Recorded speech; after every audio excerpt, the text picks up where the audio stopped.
Hello YouTube, this is Evie Lupine. Welcome back to my channel, and today I have another video for you all. So today what I would like to talk about is how to take your BDSM outside of the bedroom. And I get a lot of questions about this. I have a lot of people who have just started exploring with BDSM, or maybe they've been doing it for a while, where they have been keeping it bedroom only. And quickly what that means is bedroom only is a term that is generally referring to a situation where somebody is conducting kinky activities or BDSM, frequently things like spankings, wearing blindfolds, being tied to a bed, etc. But those things are limited to being in the bedroom. This could mean literally physically just in the bedroom, but this also is used to refer to situations where people only use it during sex or as foreplay. And this is opposed to other types of BDSM where somebody takes it outside of the bedroom. They have established scenes where sex is not part of the foreplay, it's not part of the aftercare. The scene itself exists by itself, and there's no genital sex happening. This can also mean elevating the level of power exchange. So this means maybe going from a bedroom only bottom to a scene bottom to a submissive to your partner on the weekends to a 24/7 submissive. There are a lot of different ways that this can evolve and change, and there are a lot of things that exist in BDSM and in kink besides just conducting it in the bedroom.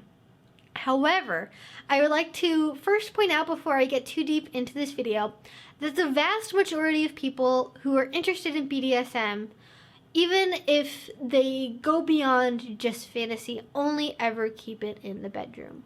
There is no requirement, there is no rule book that says that you have to progress outside of the bedroom at some point. You are just as valid as a kinkster or a bottom or somebody who has fetishes, even if the only place those things occur in are in the bedroom with your committed partner as part of a sex act. Like, there is no hierarchy, there should be no hierarchy. There is nothing about being a 24/7 total power exchange slave that is inherently more valuable than somebody doing something that's bedroom only. It's just different.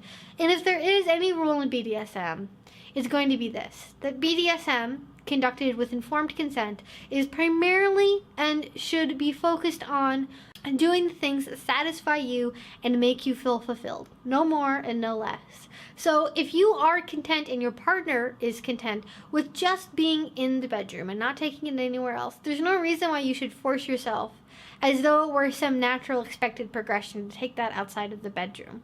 Because you don't have to, and you don't need to. There is, again, nothing that is inherently superior about any form of BDSM above and beyond that which is done only in the bedroom. So I just want to make sure before I get into this that nobody is feeling like they're pressured or they're expected to, or they have to eventually move things outside of the bedroom. If you are happy with just being in the bedroom, you can just stay there. It's perfectly fine. We're not judging you. We're not gonna look down our noses at you, us being kinksters who do things outside of the bedroom. It's fine. It is what it is, and if that works for you and it works for your partner, great. However, I know the vast majority of people, 95% of the people who are wondering how to take it outside the bedroom are doing so because now that they have had the chance to explore BDSM more, they've gotten more experience with it, they have discovered that maybe it's more important to them than they were expecting. There's elements of it that they want to engage in that just exist outside of the bedroom. Like, if you are somebody who is a bedroom only bottom at the moment, you may find that you think that service submission is very appealing. And except for in very limited certain contexts, it's very difficult to engage in a service submissive dynamic as a bedroom only BDSM option. So it completely makes sense that eventually the more experience you get in BDSM, you are going to want to move that outside of the bedroom in at least some capacity. But knowing how to do that, and in particular, knowing how to navigate those waters with your partner, can be very difficult. And especially because a lot of these relationships, and this may or may not be true for you, it's primarily going to happen in relationships that were already established but that were not established as BDSM relationships.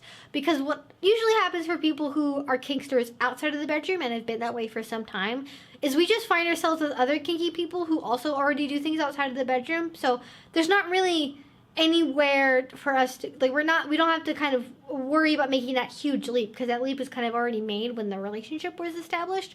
Whereas if you are starting off in a vanilla monogamous relationship, or even just a vanilla relationship that's poly for that matter, but generally speaking, vanilla monogamous relationship, bedroom only, you don't go to dungeons, you don't do anything outside of the bedroom, you don't call your partner daddy, when it's just an everyday conversation, whatever it happens to be.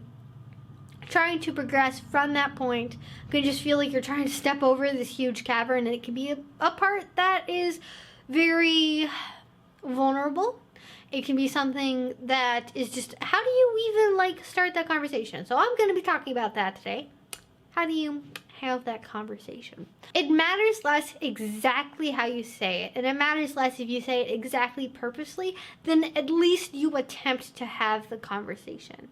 You don't get too preoccupied about making sure that you have all of your exact reasons and your logic and exactly what you want your BDSM to look like outside of the bedroom. Your exact, complete, and total submissive fantasy or dominant fantasy completely written up. What is more important is that you at least open the window, you at least kind of start to have that conversation, even if it's something really simple. And in particular, if you're worried about judgment for your partner, if you're worried about upsetting the natural balance of things, it may actually work out to your advantage to just kind of test the waters a little bit. So what I would do before you leap into a really in-depth rehearsed conversation about exactly why and how you want to move outside of the bedroom is that you just casually bring it up. Aftercare would be a good time to do this because you already got all of those bonding hormones going on. You've already just had a really nice scene, a really good sex that was kink focused, and you can just say something really casually. I wouldn't try to do record scratch seriousness. Just very casually be like, hey, I really enjoyed that. I really enjoyed when you did X or Y. Could we maybe do this not with sex in the future? I really like this sensation. Could we maybe also do it just by itself and see how it is? And then either they'll be like, what are you talking about? Why would you ever want to do that? Or they'd be like, yeah, that sounds like something we could do. And kind of depending on that reaction, you'll know how to proceed. So if somebody is looking at you like you're a freaking alien, what do you mean BDSM outside of the bedroom? You probably know that maybe you don't want to continue that conversation at this point. Maybe it could be the mood that they're in. Maybe it could be that they feel like they're going to be pressured into something, but revisit the conversation at a later point. Don't proceed to continue to escalate from this point. Just kind of keep it on hold for a little bit and see how they feel about it later. Now, if you get the successful response, which is, yeah, that's totally something we could do, or that sounds fun to me, or yeah, I'd be really interested in that, or yeah, I've even been thinking about doing that myself. Awesome. Now you have to figure out more of the specifics, so you start to have those more in-depth conversations. And as you will discover as you get more into outside of the bedroom BDSM, there's a lot of negotiation and conversation that's going to be happening. Because a lot of times bedroom-only BDSM is very fluid, it's not really strictly communicated, there's not really the same level of establishments of limits and boundaries and that kind of thing. So when you're starting to have the conversations about taking BDSM outside of the bedroom, you really need to start it off with what motivates you and what appeals to you about engaging in this outside of the bedroom. Maybe you want to be able to explore sensations independently of sex. Maybe you want to feel more totally in control.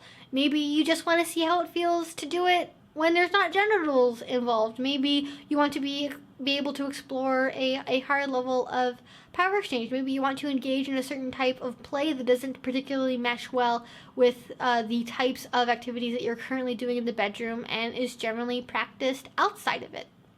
And from there, you can kind of open up that conversation with that. Also listen to what your partner is thinking and feeling, what they would want to do if they were to bring things outside of the bedroom. And it's very, very important in this conversation because you don't want to steamroll your partner into taking things outside of the bedroom. Remember, most people who engage in BDSM, if they engage in it at all, are doing it just in the bedroom. And your partner may feel most comfortable leaving it right there. Maybe they don't want to move it outside of the bedroom. Maybe that would be really hard for them to resolve with their views about feminism, or their views of masculinity, or their views about, you know, what makes somebody good or ethical or moral. And those are totally valid feelings and thoughts to have. And if it's not compatible with them, it's not really ethical to try and like push them into being okay with it. That's something they kind of need to naturally work through and resolve on their own without kind of being coerced for the sake of the relationship, which is sometimes, if somebody trying to initiate this conversation is too forceful with, can sometimes turn into, and that's really not going to be great, because even if it works, there's going to be something up with the energy. It's going to be somebody's being forced and not really kind of wanting to do it. They're going to be struggling a lot emotionally. So you want to really make sure that your partner is not only able to hear what you're saying, but that you are also able to hear them and what their needs and thoughts and desires are. So you need to figure out, okay, the types of play that we're going to want to engage in outside of the bedroom, are they as compatible as what we already engage in? Am I comfortable emotionally, physically, mentally with going to those places? What skills do we need to build on? What do we want this to look like? Is this something where we eventually want to transition into a power exchange dynamic? Do we want to just do this occasionally on the weekends, or do we want this to completely supplant and replace what we are currently doing? And all of those are really great points to build on, because what you can do is you can look at, okay, here are all the things that I want to do. These are all the things that you want to do. Where do we have those overlaps? And this is in particular why I would really recommend you fill out a yes, no, maybe list. I have a whole video where I talk about how to use a yes, no, maybe list, so I will link that down in the description below so you can check it out and figure out how to use it with your partner. But those are a great way of starting these conversations about taking BDSM outside of the bedroom. So you can go through with your partner and discover, you know, I'm really into service submission.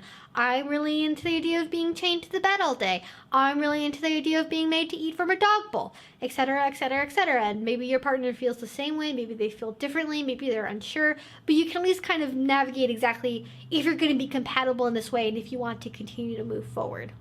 Now, once you have gotten to the point where you have discovered, okay, we both want to be able to move it outside of the bedroom, how do we do so safely?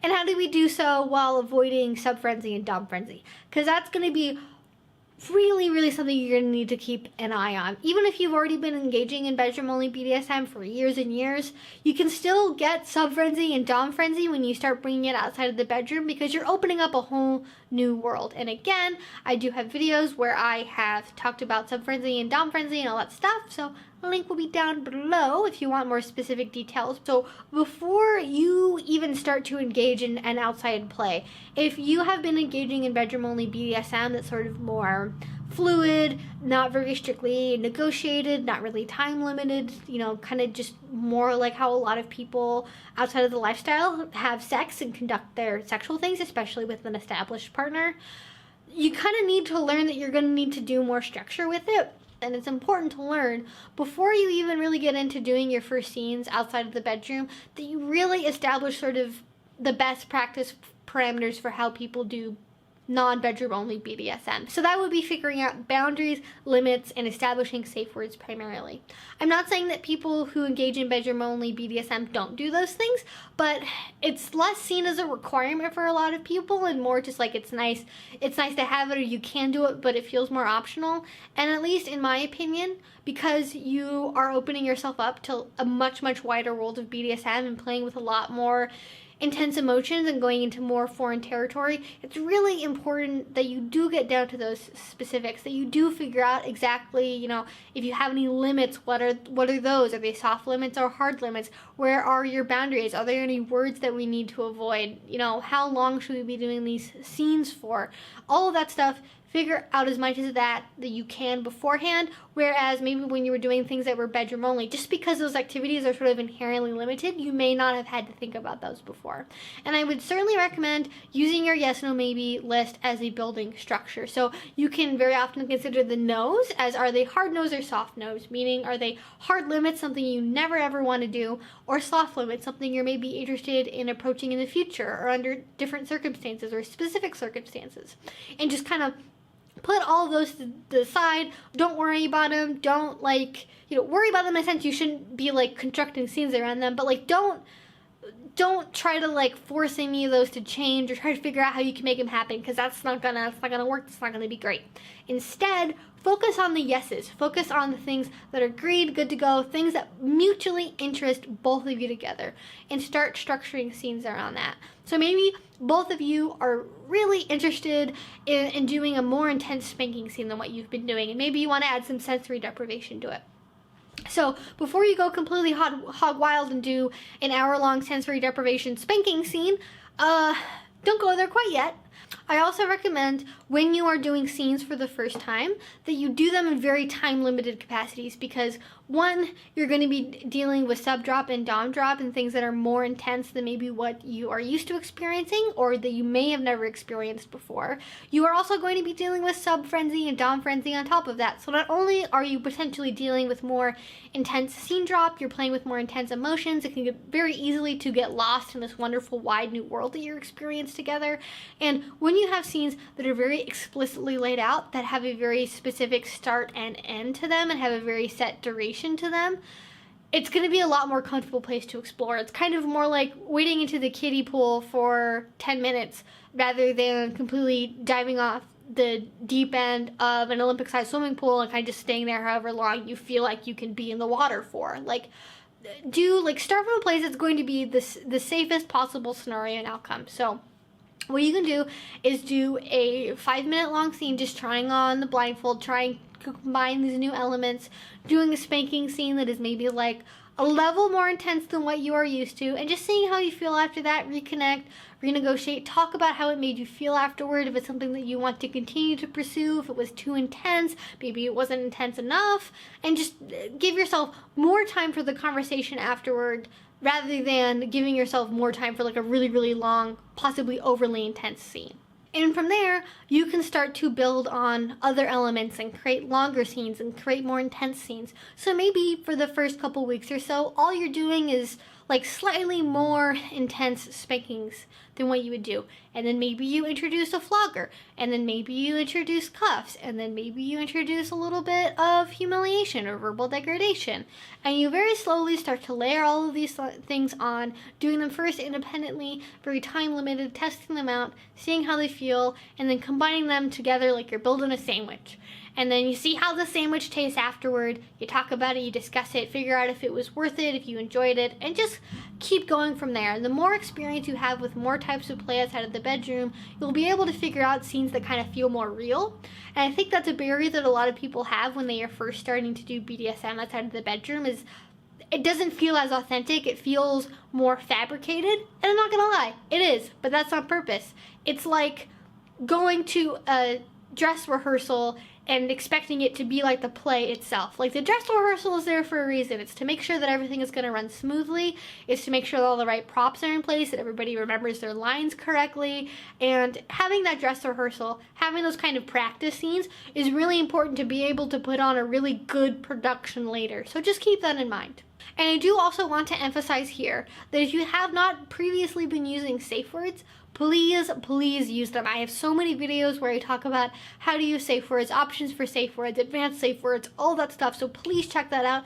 I highly recommend, if you have not been using them when you are playing with more intense elements, when you're playing for longer, I highly recommend you invest in them. I don't really know anybody who doesn't play without them, who hasn't been in the scene for like 35 plus years and with the same person, so it's okay to use safe words. It's not going to ruin the moment. It's a safety valve, and it's important to have those.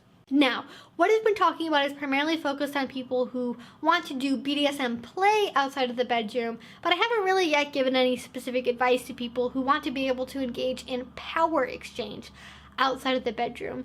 And I think it's a very analogous situation, but it is even a little bit more complicated, because when you're doing a scene, if you've been already doing things in the bedroom like choking and spanking and wearing leashes in bed, it's easier to kind of transition to a point where you're just kind of doing that for longer, like maybe more intensely outside of the bedroom, than it is to almost try to rearrange the structure of your relationship. Because if you are interested in engaging in BDSM power exchange outside of the bedroom, fundamentally what you're doing is you're changing the nature of your relationship. You're going from a relationship that generally, in a vanilla sense, would be roughly equal. Sometimes there's a little bit of difference. Sometimes somebody, you know, picks the restaurants and the movies more often, but they're pretty much level. They're usually like 50-50. Whereas in BDSM, you may have a relationship that's 70-30 or 90-10 or 100-0. There's a lot of different variables in between those points. But even if you're just moving the dial a little bit, that can have really big mental and emotional consequences, let's say. Not necessarily consequences, but it can be very impactful to somebody. Because if you've never truly given up power to somebody, if maybe you call your partner master or daddy in the bedroom, and maybe, you know, you let them tell you when you're gonna bend over the bed for a spanking, that is a very different world from being in the reality of somebody having control over a certain aspect of your life. It can be very specific, it can be time limited, but because most of us go around in our lives kind of with that 50-50 mentality in our romantic entanglements and in our sexual entanglements, having that change even a little bit can be way different than what you are expecting it to feel like if you've never done it before. And it can be a really overwhelming, joyous, positive experience, but it can also it can leave you feeling unsure about yourself. It can leave you, especially if you are somebody who is receiving power, it can bring up a lot of self-doubt in terms of, am I a good person? And am I abusive? Am I controlling? Am I doing the right thing? And what I would do is recommend the same thing that I generally do, which is to do things in a very limited capacity. In the same way that somebody who is interested in starting with more non-sexual scenes and starting with scenes that extend outside of the bedroom or go for longer than they normally would, you need to do the same thing with power exchange, especially if you have not even been doing it in the bedroom at all. You start from time-limited standpoint, and rather than saying 5 minutes for a scene, maybe you, every night before you go to bed, you put together a ritual that involves a little bit of power exchange. So maybe you kneel outside of the bedroom while you wait for your partner to brush their teeth, and then you go to bed together. Maybe you have your partner pick your clothes on Fridays. Maybe you have your partner be the one to start having ultimate authority over which movie and what restaurant you go to. There's all kinds of little limited ways where you can kind of test the waters of power exchange and make sure that you are okay with it. And again, you do also want to be very explicit about limits and boundaries and what your goals are, and you should probably still establish safe words if you haven't already, even if it's just power exchange, because that can also be very, very, very emotional. So even if all you're doing is allowing your partner to decide if you have the salad or the fish for lunch, you may have to use your safe word for that and be like, hey, whoa, let's back up for a second. I'm having a lot of emotional feelings and these like memories of like my mom telling me to like sit at the table until I finish my whole plate, and for some reason having you pick my meals for me is like bringing up that feeling. You need a way to very quickly establish and say that that is potentially something that's going on without having to have that full conversation in the restaurant. So definitely, again, pick up on safe words if you haven't already, but do things that are very, very limited, things that are easy to digest, talk about them, and then move forward, start layering things, start practicing for longer duration. So maybe you go from having your partner pick out your clothes every Friday night to for the whole weekend. Maybe you go from having to take pictures of your lingerie that you're going to be wearing for the day to having full outfit approval pictures that your partner has to choose from. Maybe you go from having equal responsibilities with chores to where you are the one who, as a submissive, has responsibility over doing all of the errands and the grocery shopping and taking out the trash, whereas before it was more of an equal burden. And then you just go through and you figure out what works for you, you layer, you grow, you continue. And that is basically all the advice I have for you guys today. If you found it interesting and helpful, please let me know. If you haven't already and you like this video, please do subscribe because I make videos twice a week. Links to my social media and the links that I mentioned will be in the description box below. And if you really enjoyed this video, I would highly recommend you check out my Patreon. That is the best place to be able to contact me directly if you support me on Patreon, if you have questions and things like that. It's also a really good place to be able to access exclusive videos and photo shoots and other content, and it just really is what helps me do this whole channel. I would not be able to make videos like this. I would not be able to continue to do this if I did not have Patreon. So thank you guys so much, especially those of you who already do support me. I really appreciate it. And until I see you guys next time, I hope you have a great rest of your day and a great rest of your week. Bye-bye.